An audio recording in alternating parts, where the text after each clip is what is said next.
The Queen makes Grammy history. Poltergeists. Can ghosts make you gay? And do gay men have larger penises? Coming up today on The Point.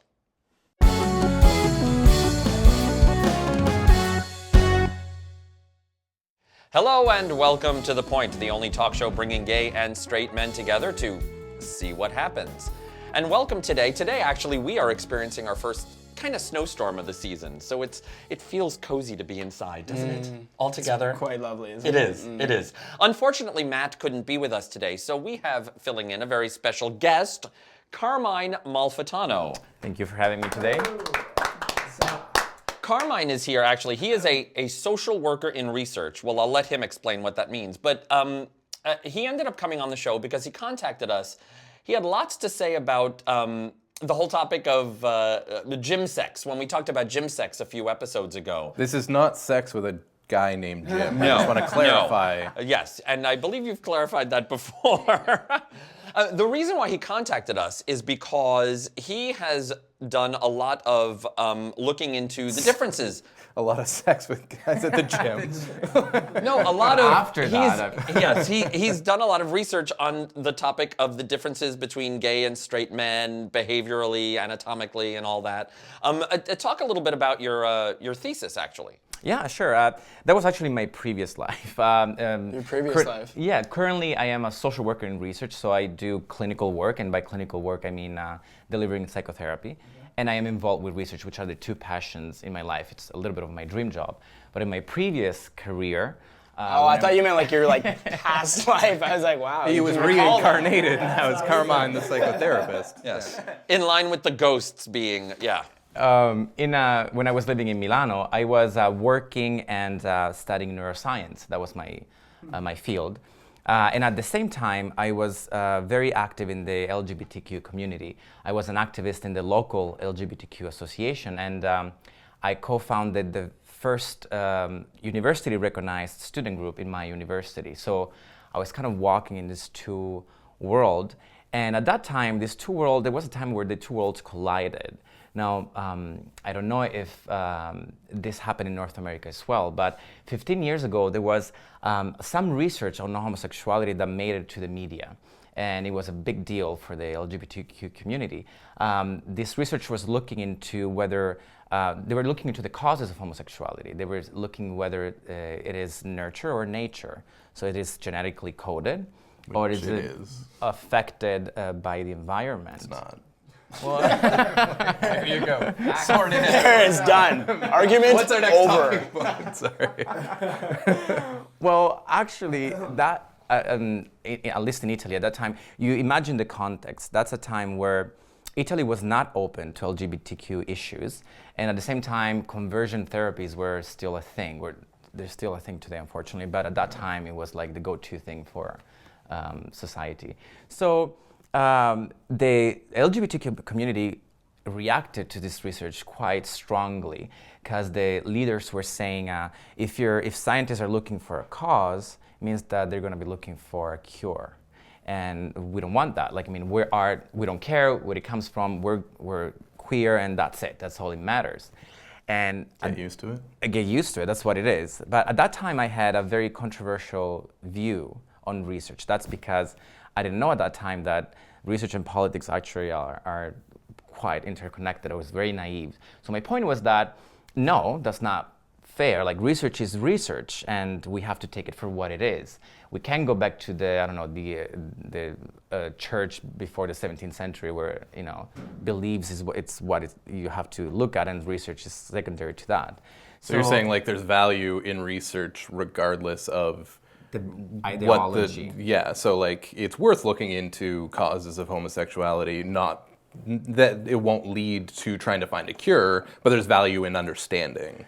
So what did you examined research? So what did you find? What I did is that I did this to make a statement. I was very belligerent at that time. At that time in my career, we had to write a thesis, which is a lit review, and my thesis name was Anatomical and Functional Differences Between Homosexual and Heterosexual, which caused a little bit of a problem because I got backlash from academia and the LGBTQ community because both of them didn't want me to write that thesis.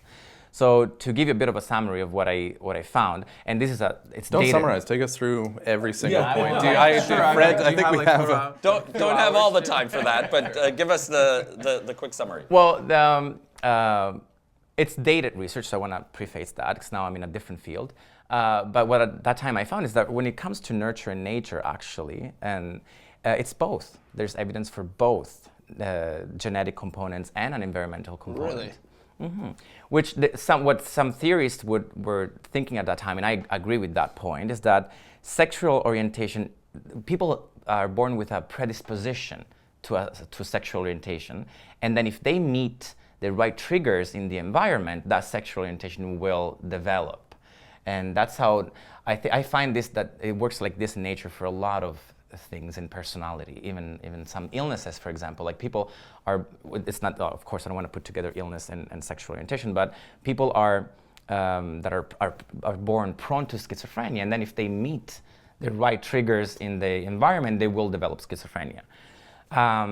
And so imagine that at that time, I did find also some anatomical differences. And by anatomical differences, I mean differences in the brain. So gay men have one nuclei in the hypothalamus that is smaller than straight men. This is just an example. And that nuclei... Everybody knows about the nuclei. The hypothalamus. How big is your hypothalamus? Wait, so you can like, if you're a baby, can you like check that as a baby and just know if your kid's gonna be gay? Or? This is like research on hundreds of people, and it's just an average of their nuclei size compared to average of straight men. Well, yeah, I have 1,000 questions. Yeah. Well, this actually brings us to our first talking point. Same, but different. There are a lot of surveys out there, studies and whatnot, showing differences or similarities between gay and straight men. You looked at brain size and all that. There's also this a study that was done by the Kinsey Institute showing that... Those perverts? Showing that gay men have larger penises than straight men? I feel like Gordon has something to say about that. You know, he just dropped all this science, and then you're like, dicks. That's ridiculous. I'm sitting here interested, like, wow, like that's really interesting. I'm genuinely interested. Oh, wow, the penis. Well, but no, differences in penis, differences in hypothalamus. Okay, my guy. Well, actually, it's interesting. As I was looking into that, I was looking specifically for my thesis, but I found a lot of other studies that were looking at all sorts of differences between specifically straight men and gay men, but also homosexuals and heterosexual individuals, and that was one of them. I remember looking at that research. They were also looking at... But you were also saying that there was some controversy about that study because of how they measure... Well, you have to, when you look at research, you have to really look at how it's done. For example, I don't know, I'm just making it up. I'm just thinking, but you have to see what if they're not actually detecting differences in penis size, but they're detecting reaction to the measurement. So like a guy's measuring your dick. If you're gay, it's going to be a little bit bigger. Exactly. Or if it's, like we talked about last week, a robot measuring your dick, robot sex, anyway, it was a callback. That's a callback to our fans who watched from day one. This nuclei in the hypothalamus actually codes for sexual behaviors, which now makes sense. Oh, of course, makes sense. There's different sexual behaviors, but at that time, it was a big discovery because the mainstream society was saying that homosexuality was a choice or a lifestyle. So the genetics evidence and these anatomical differences were actually suggesting it's not it was a big argument against that. And functional differences that I found were actually quite they're very known in the literature now. Gay men, for example, are better than straight men. End of sentence. It's like, wow, great. Thank you for that. Appreciate it. In verbal tasks, and we're talking about neuropsychological tests, like their verbal fluency, that's better for gay men than straight men. Whereas gay men are less capable than straight men in spatial activities, like, for example, throwing a dart into a target or parking, like all of these spatial configurations. I'm going to use this for gambling. And I'm going to try to hustle a gay man. Gay men are more similar to straight women, interestingly enough, and lesbians are more similar to straight men. That's what I feel like that's a pretty commonly known thing. Well, this actually brings up, you were talking about, that there are environmental factors, and there was actually a very recent study from the General Social Survey, which was published in the Archives of Sexual Behavior, showing that bisexuality, the incidence of bisexuality, has increased greatly in recent history. So is that a matter of, I mean, the percentage of men reporting male sexual partners had nearly doubled from 1990 to 2014. And even more. Is that just the reporting though? Like No, but even if it's just the reporting, I mean, is sort of an openness in society leading to increased People incidence are of more bisexuality? open-minded I think so and as well, yeah. just more fluid in regards to sexuality. I think that's the key. I don't know. I feel like sexuality is more of like it's not binary where it's either chicks or dudes. You know what I mean? Like, I thought you were gonna say chicks or dicks. of course he did.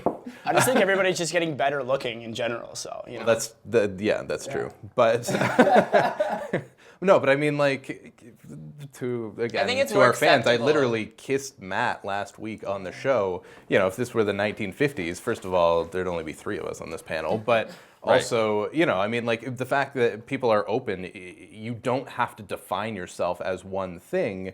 You know what I mean? Like it's just sort of it's a spectrum of sexuality. And Well, it's I mean, this fluid is kind of spectrum a at that. weird question then.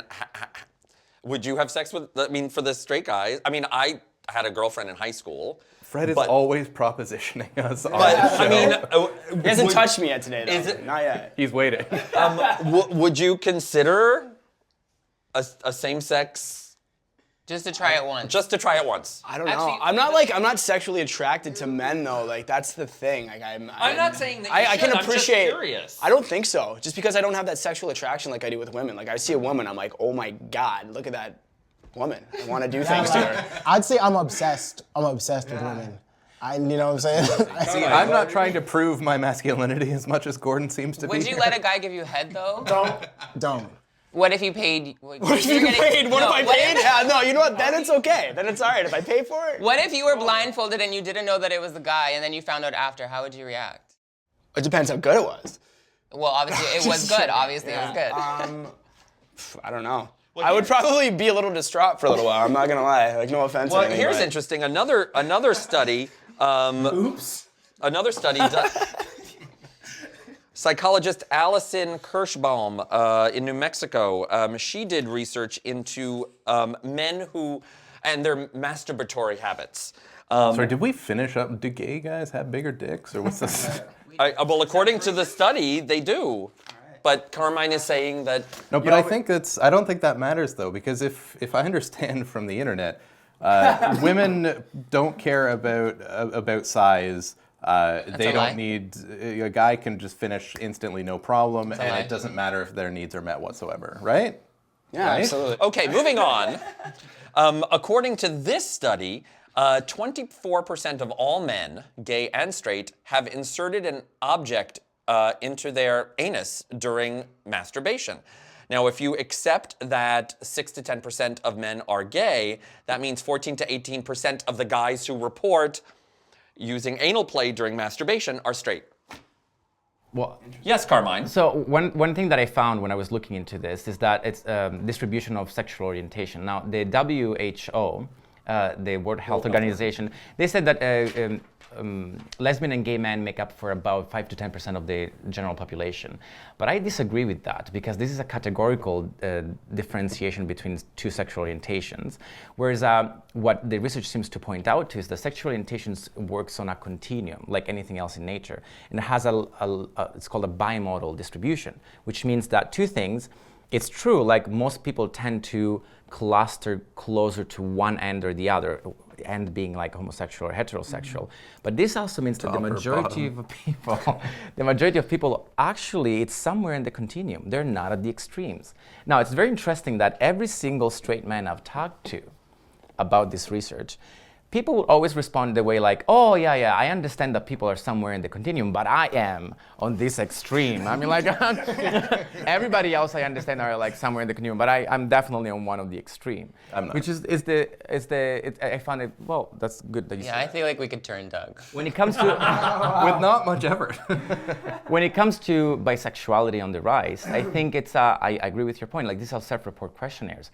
It's possible that people before wouldn't would not say I'm bisexual. They would be like, society tends to push us into categories, and we need that, but nature doesn't work like that. Which is a little bit like the discussion you had last week about gender.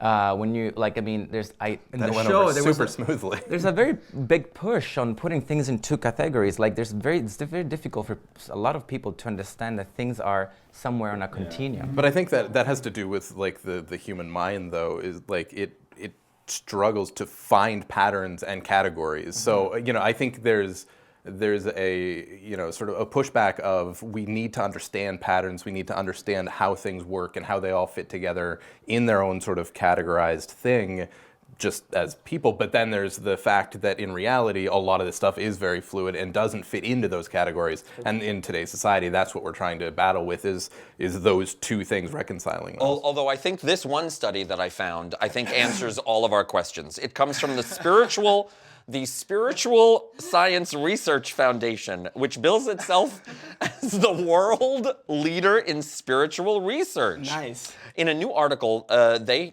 claim that 85% of gay people are possessed by ghosts. True. I believe it. 100%. That's science. So this is how it works. The reason why 85% of gay men are gay is because they are possessed by female ghosts. And lesbians are possessed by male ghosts. That makes so much sense. Doesn't that just answer all your questions? All of it. I know everything. I'm pretty sure I'm possessed by a fierce black woman. See? There you go. Carmine, should we pay attention to this study? Oh, absolutely. Absolutely. That's the truth. It's not even That's the truth. That's the truth. Wait, so can we get exercised? Only if you go to the gym. And now And it's gay time. guys hate going to the gym. And now it's time for Tito's Midpoint.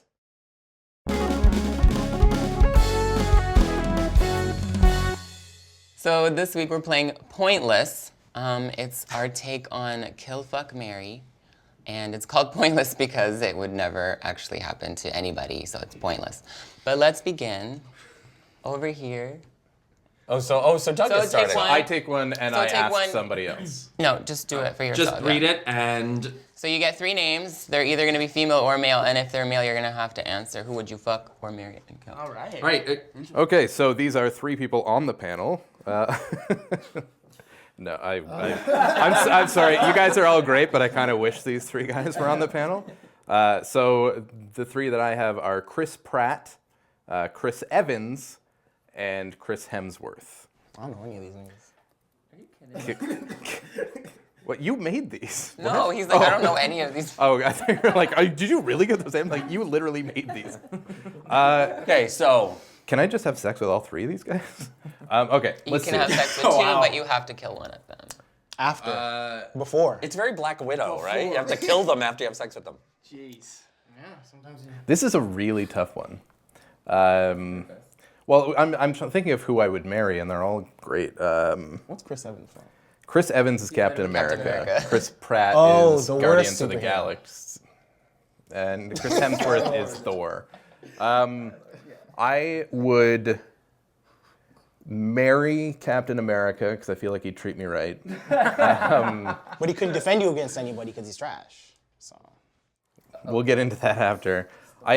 I'd have to kill Chris Pratt just because he's off in the galaxy guarding, so he's not around enough, so that. We're talking actor, And not character. no, this is how I'm taking this. Well, and then I think I would have sex with Thor because I think he would just be like with that hammer. So. Carmine, our guest, it's your turn. I might not know them, so you will have to help me. Okay. Oh, okay, that's easy. Monica, Rachel, and Phoebe. Oh. These are characters from The Simpsons, right? So he gets actual characters, and I have. So now you Let have to Carmine answer. So I will definitely, like, no questions asked, marry Monica, because I'm exactly the same. I'm a little bit of a clean freak, so we will be, like, happy forever after. I think I'll kill Rachel. I've never liked her. I have What? Yeah, I know. I did not. What? And yeah, Why? I like Phoebe. But she's wild dumb. Is that legal? Is that good? But maybe don't she'd know. be wild. Yeah, I think so. But it's like, Gordon. What? Why? Okay, so Adam Levine, Jared Leto, or Justin Timberlake? Oh, I know that one. Sorry. I have strong opinions. Adam Levine is Maroon 5. Maroon 5. All right, so marry Justin Timberlake. Yep. Yes. Kill Jared Leto. Oh, really? And then I guess fuck Adam Levine. Anyone would. See, I'd marry Adam Levine because we'd make, know, little what do you look Jewish like? babies What- together. Get that hashtag How trending. tall is he? What Fuck color is Adam his hair? Levine. Possible. What? Adam Levine and I would have a nice little Jewish family together. Hebrew. Emma Watson, Anna Kendrick, and Emma Stone. Wait, one more time? Emma Watson, Anna Kendrick, and Emma Stone. Ooh. So I would kill Anna Kendrick. I feel like she would be annoying, even though I think she's hilarious. Her cups are annoying. Just get rid of them. I feel like she might be a bitch in real life. So yeah, I would kill her.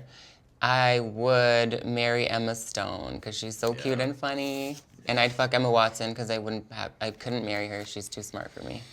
She's way too smart. So far, all the gay men got the women. And I know. Yeah, interesting. Funny how that works. Harry Potter, Edward Cullen, and Christian Grey. Oh, What's the middle one? yeah. Edwin Cullen. Yeah. From 50 Shades Kill of Grey. Harry Potter. Yeah, 100%. Yeah. He's a child. Marry. Magic. I don't care. I hate Harry Potter. He sex does with the child? magic. No. He can literally I'd do things for you with his wand. I would fuck Christian Grey and then marry Edward. I feel like that says a lot about you. I like, yeah, it does. Because you don't want it every day. I just like vampires, man.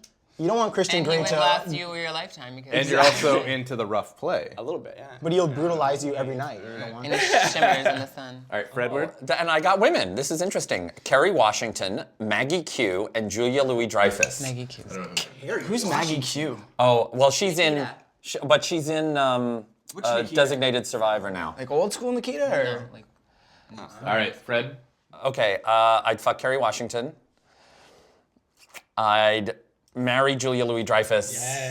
Nice. you're And, killing Maggie? and I guess I'd kill Maggie. But I don't want to kill Maggie. I like She Maggie. would kill you. I didn't want to before kill you any of these fine specimens either. That's the thing. I would have to kill her before she kills me. And thank you, Tito, for today's midpoint.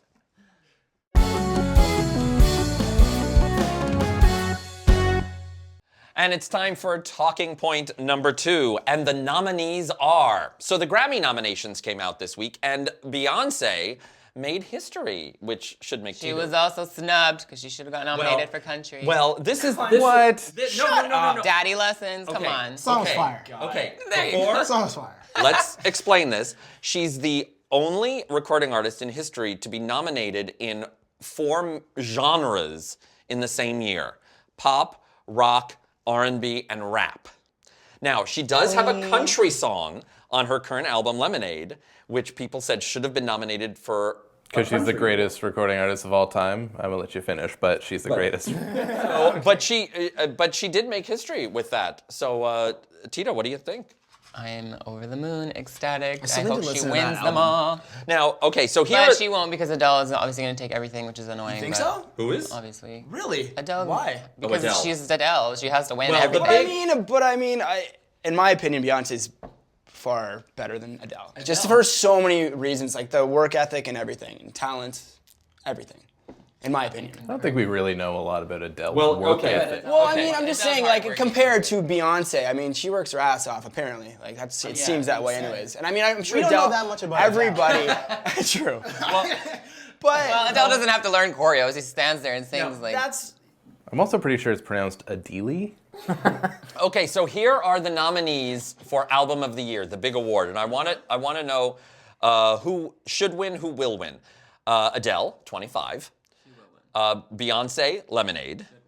Justin Bieber, Purpose. Should die. Great album. Purpose. Justin Bieber is like the worst human being. Drake, He's so shitty to his Drake, fans. Views. No. And Sturgill Simpson, A Sailor's Guide to Earth. That sounds entirely made up. That's not a real person or album. No, there's always like this one That's like sort when of... Beck won and everyone was like, "Who's Beck?" Yeah, well, Sturgill Simpson, The he got... rhyming He's gonna win. dictionary. That guy's gonna win. He's like, if I'm not mistaken, he's sort of like a country folk artist. He's the sort of left field one. But do we think Adele's? She's gonna win for sure. I don't know Adele. Personally, yes, none of us do. And Song of the Year, the other big award, Formation, which is Beyonce's song, Hello, Adele's song. I Took a Pill in Ibiza. I can't believe that's up for Mike Song Posner. of the Year. I thought it was. Well, It's a great tune, and I mean, like, it was Okay. super popular. No, but the one that's on radio is actually a remix. The dance remix. Yeah, Love okay. Yourself, the Justin Bieber song, and 7 Years by Lucas Graham, which I think is an amazing song. I love that tune. That's an amazing song. Doesn't I hope that matter. wins. Adele's gonna win. The for other sure. big category, Record of the Year, Hello, Adele, Formation, Beyonce, 7 Years, Lucas Graham, Work, which is one of the worst songs of the year. I can't believe people like Wait, this what is song. that one? Is that the Rihanna one? Oh yeah, that's I hope pure it garbage. wins. I hope it wins. It's awful. I want Party Next Door to get his money. It's awful. The song is awful. But it's gonna It's get not beat. awful. It's awful. And Stressed Out by 21 Pilots, which I think is amazing, and I'm glad 21 Pilots is getting their due. I mean, let's not also forget that these are the Grammys and they don't matter. I know. Well, but actually, so these are nominations, but somebody did win something this week. Donald Trump was named Time Magazine Person of the Year. And he's very happy about this, even though it's not really an honor. It's not necessarily like praise for you to be nominated, to be called Time Magazine of the Person of the Year. People like Adolf Hitler have been. It's the person who makes the most news and has the most impact on the world. He also had issue. Are you about to get to with The cover? with The horns. The horns. No, I was going to say with the fact that it's called Person of the Year and not Man of the Year. He went off on a whole rant about how it should be called Man of the Year. And all the women in here, all the women, you what do you think? You think it should be called Man of the Year? You see, even the women think it should be Man of the Year. Person of the Year. Oh. What's funny is that Time Magazine actually had a little bit of fun with this, and hopefully we can get the cover up on the screen. The horns, they put his head underneath the M. There's actually a really great article. Yes. Are you gonna? No, were but you gonna- go ahead. I was You just talk gonna about say it. it's a really great article that sort of breaks down the semiotics of it and goes through how it's not a flattering photograph of him. It's actually a takedown in so many ways. And the angle that he's sitting, the chair that he's sitting in, the closer you look, you see that there are rips in the chairs, therefore in the facade. What we'll do is we'll post that article on our Facebook page. Yeah, and we'll also have We'll have a link to it on our Facebook page, which, by the way, is at The Point Guys. Endpoints. Tito, Bop of the Week. Oh, my bop of the week is Are you still feeling that? You were going to ask me this thing that you ask every single week. I am so hungover. Okay. Bop of the week is Zara Larson. Well, you know what, Tito? We know you're a little hungover. We'll just put it on the screen and people can read it on the screen. If you think of it before we're done, you can let us know. Zara Larson. I like Zara Larson. My endpoint actually has to do with my shirt, Nasty Woman. If you remember, Trump made that comment about Hillary Clinton during one of the debates. And then Samantha Bee did a thing on her show in connection with this company called Omaze, where you could order the shirt and all the proceeds from the shirt go to Planned Parenthood. So it finally came in the mail today, so I'm wearing it today. I'm very excited about it. But I also think it makes an important point, because you say that, you joke that you're a black woman inside or whatever. And we like to support strong women, right? We like to support Beyonce and Madonna, whatever. But we have to support women in general. There are attacks on women and women's health right now, courtesy of Trump and his ilk. So whatever we can do to support women in general, we have to do it. Homophobia is rooted in misogyny. So part of how you fight homophobia is by fighting misogyny. There you go. There's my end point. So then this is especially, getting into the December, i.e. it is December of the year, is a good time to donate to various women's rights, women's health organizations, Absolutely. things like that, Things whatever like you're Planned able Parenthood. to do. Yes, Planned Parenthood absolutely. in the States, and there's lots of organizations and things like NARAL that. and stuff like So that. yeah, Absolutely. do that. That can be a wonderful thing. Even giving just a little bit can really help fight the horrible things that are happening in the world. Thank you. And while you're in the giving spirit, of course, our crowdfunding campaign is on Indiegogo. igg.me/@the point guys. If you're running out of money and you can't donate, of course, you can always help us by subscribing on YouTube and liking us on YouTube. Doesn't cost you anything, helps us greatly. Also, iTunes. Subscribe to us on iTunes and rate us on iTunes. That helps us a lot. Also doesn't cost you. So Don't call the viewers broke, man. no, I'm just saying if you can. They got money. Okay, And they well, if know you it. have money, please. Okay. We want to keep the show going. Give it to us. Take it out your pockets and show it and then throw it. Make it rain. Make it rain. Thank you, Carmine, for joining us today. Thank you, everybody else. Remember, a new show every Tuesday, so we will see you next Tuesday on The Point. Crazy with the damn science. Yeah, man.